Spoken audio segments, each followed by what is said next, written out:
Welcome to VSB News Online for Monday, September 14th. I'm Peter Kitzel. With a series of chain snatchings and 2 robberies just over the weekend, the Bermuda Police Service are doubling their efforts to bring the culprits to justice. This from Superintendent Sean-Phil Lamont, who told a press conference today, specifically referring to the 2 recent armed robberies, that the police are working very hard on multiple investigations, but they need the public's help. Help us make Bermuda safer. I would offer the public some simple crime prevention advice. Limit your risk by refraining from presenting yourself as a target of opportunity. And this would include not wearing valuables, especially gold chains, openly. Businesses can limit the impact of crimes by keeping low amounts of cash on the premises. This also makes for a less attractive target. Install, maintain, and update CCTV, as this is a deterrent and is a valuable tool for police when following up on crimes.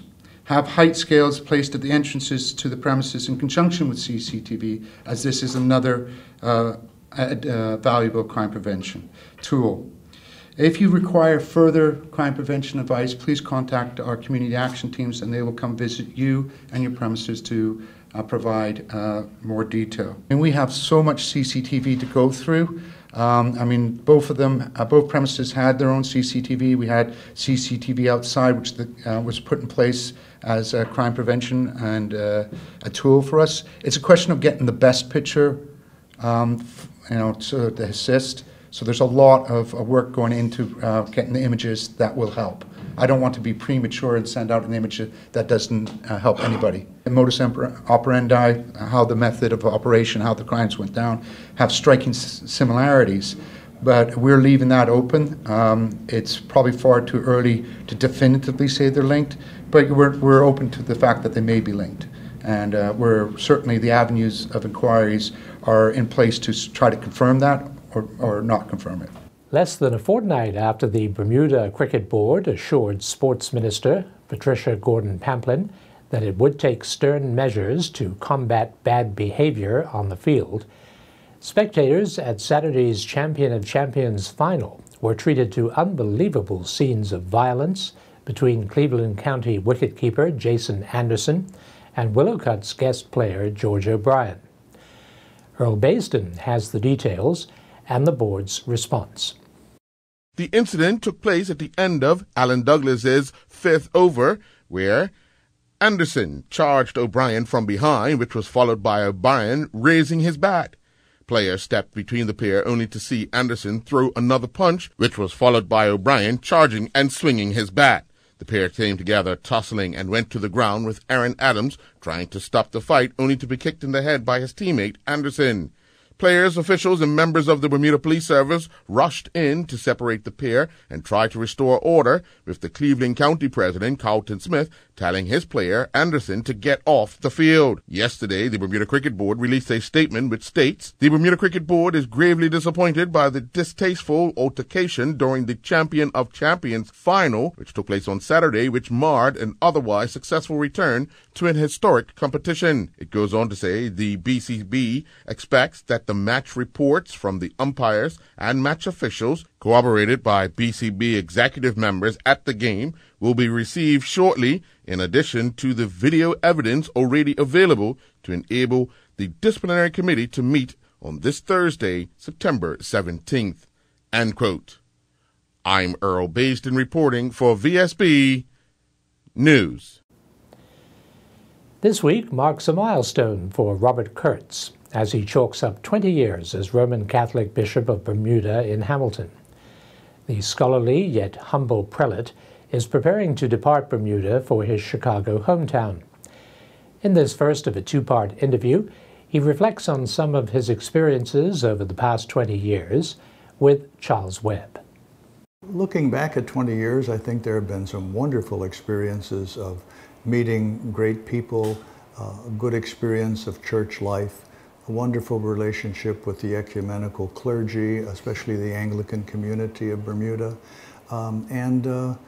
and some challenges. I think the challenges are the challenges that the church faces today.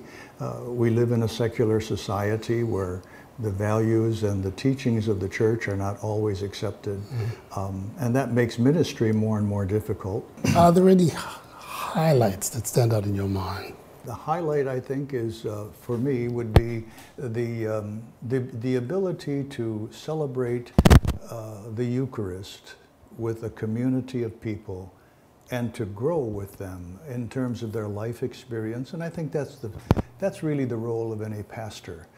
It also is affected by the life of the family. There are fewer children. Usually the studies show that priests usually come from larger families.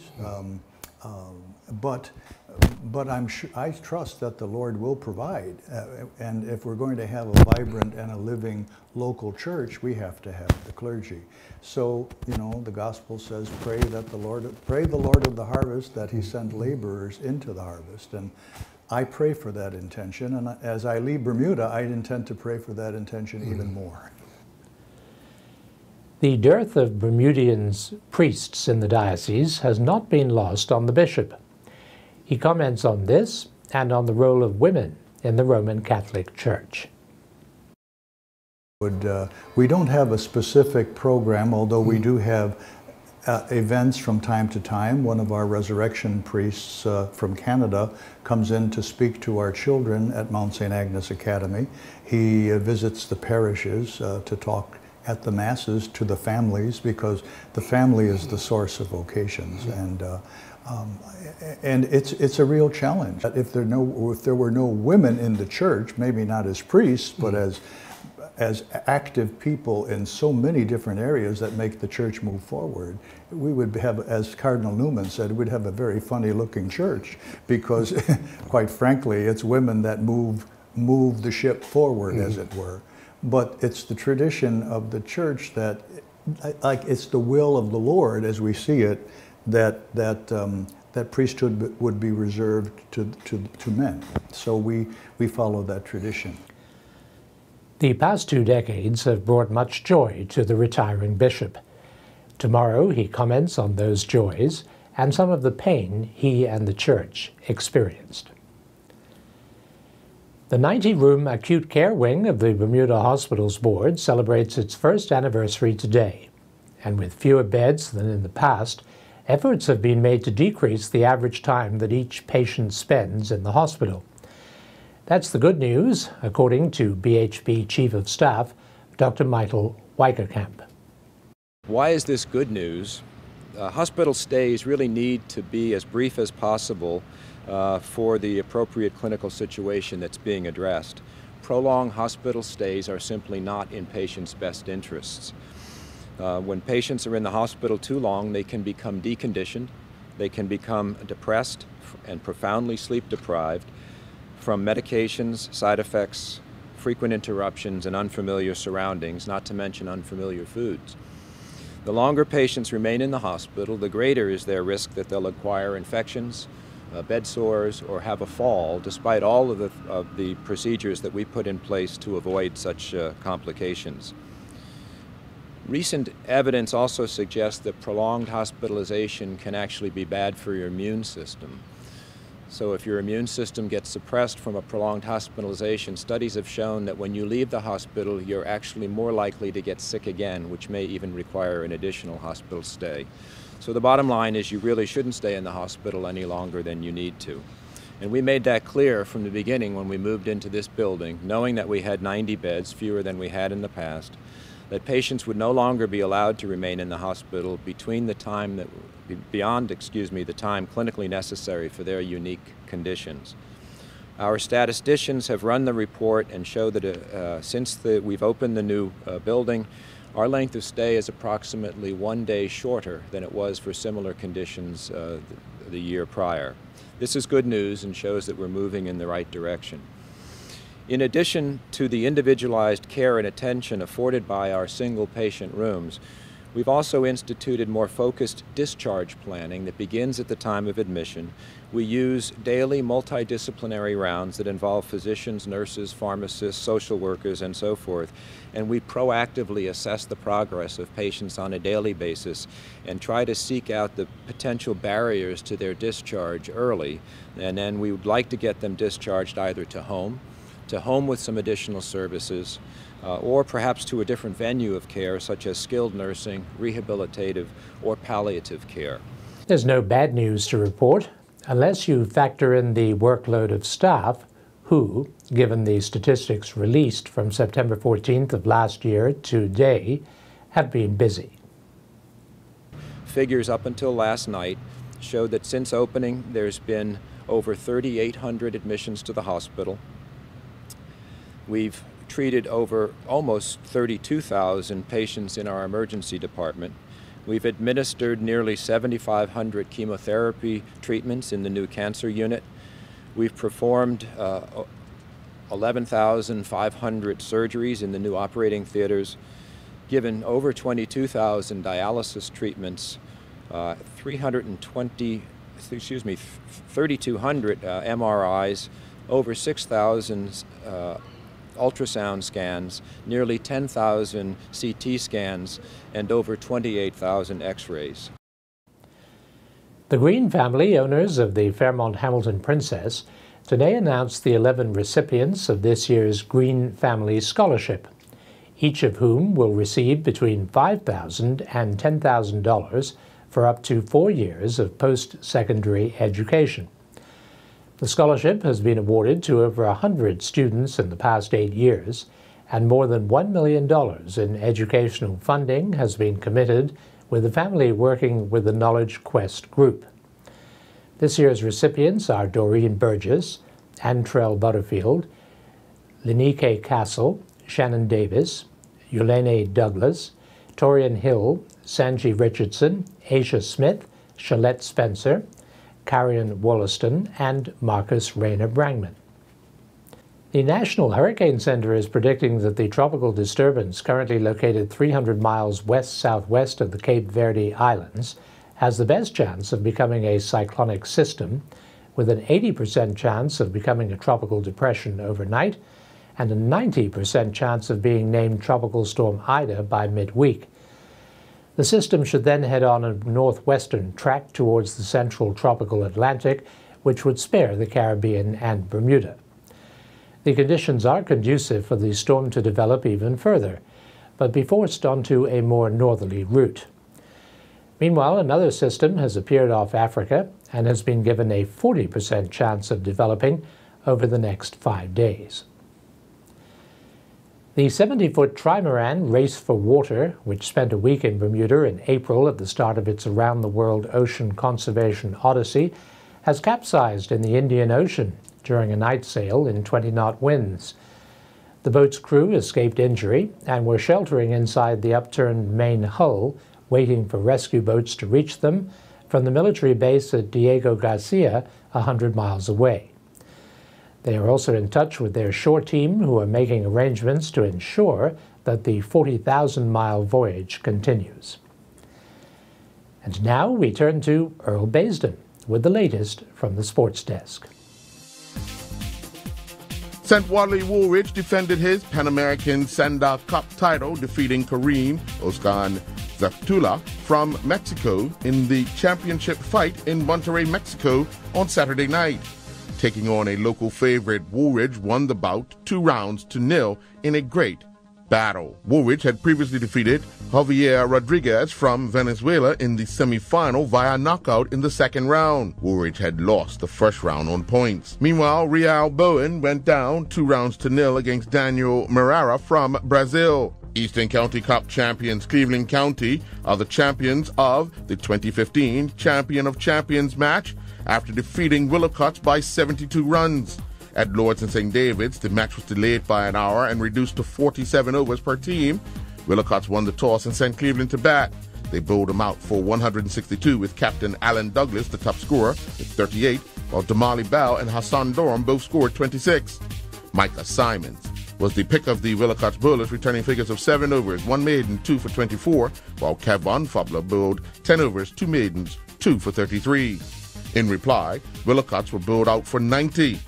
This after the match was stopped to an altercation for some 20 minutes. Malachi Jones was their top scorer with 30, while Deontay Darrow added 15. Douglas was the pick of the Cleveland County bowlers, returning figures of 6.3 overs, 1 maiden, 4 for 16, and Hassan Durham bowled 9 overs. He took 3 for 41. In Premier Division cricket yesterday, the match between St. David's Cricket Club and Somerset Cricket Club was eventually rained out. St. David scored 296 for 7 in their allotted overs. Captain O.J. Pitcher led the way, scoring 100 not out, getting his final runs on the final ball of the innings. Shea Pitcher added 74. Jordan De Silva was the pick of the Somerset Cricket Club bowlers with figures of 10 overs, 1 maiden, 3 for 40. Only 1 over was bowled during the Somerset Cricket Club inning, and the score was on 9 when the heavens opened and no further play was able to be played. Meanwhile, in First Division play, the Bermuda Under-18 national team won by 2 wickets over PHC. PHC won the toss and elected to bat, and they were bowled out for 74. Jade Morrissey was their top scorer with 14, while Dalen Richardson was the pick of the Bermuda Under-18 national squad bowlers, returning figures of 6 overs, 1 maiden, 3 for 11. In reply, the Bermuda Under-18 scored 75 for 8, with Jabari Darrow the top scorer on 16. Darren Anglin returned figures of 6.3 overs, 4 for 33 to lead PHC, while Bancroft Houghton returned figures of 6 overs, 1 maiden, 3 for 14. Peter Brumby is the 2015 J105 national champion. This after sailing concluded on the Great Sound yesterday. Sailing checkmate in an event hosted by the Royal Hamilton Amateur Dinghy Club. Brumby went into the day with 7 points after racing on Saturday. Brumby and his crew finished 4th in the first race of the day, which was followed by a win in the second, and then closed out with a second-place finish for 14 points. John Hollis, Sailing Mayhem, finished second with 18 points after winning the first race of the day, finishing third in the second before closing out with a 5th-place finish. In Group B, Dudley Eve football action yesterday at Bernard Park. Needing a win to keep their hopes alive of advancing to the semi-finals, the Devonshire Cougars got a dream start in their match against the defending champions, Dendy Town Hornets. A long ball forward saw Vincent Miners Jr. get to the ball before an advance in Dendy Town Hornets goalkeeper, Mikhail Crockwell, lobbed the ball into an empty net in the 9th minute. However, 2 minutes later, the scores were level. A good build-up saw Dominique Lambert get on the end, and a right-footed shot went past Devonshire Cougars goalkeeper, Kiyoshi Trott.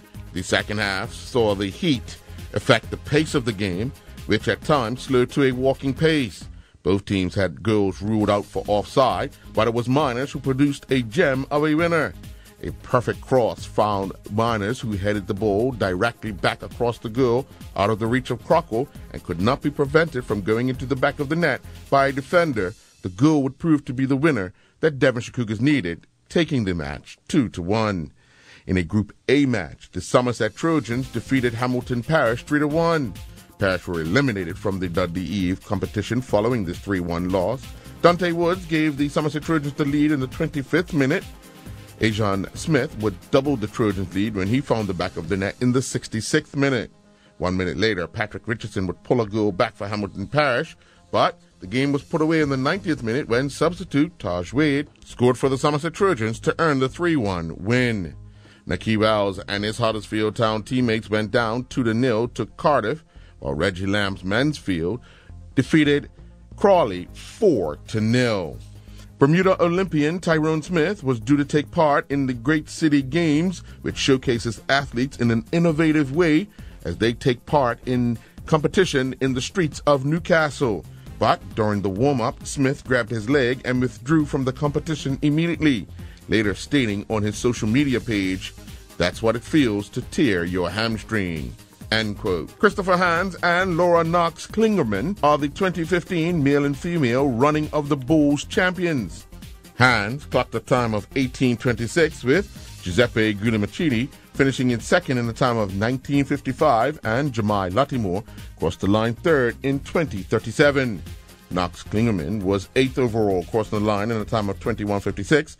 Martina Olaseki Bell was the second female finisher and 10th overall with a time of 22:13. And the third female finisher was Stepanka Sprinkova, who was 13th overall, clocking 22:28. Meanwhile, Dave Miners helped Franklin Pierre's men's cross-country team finish second during the Rogers Williams Invitational Cross Country Challenge.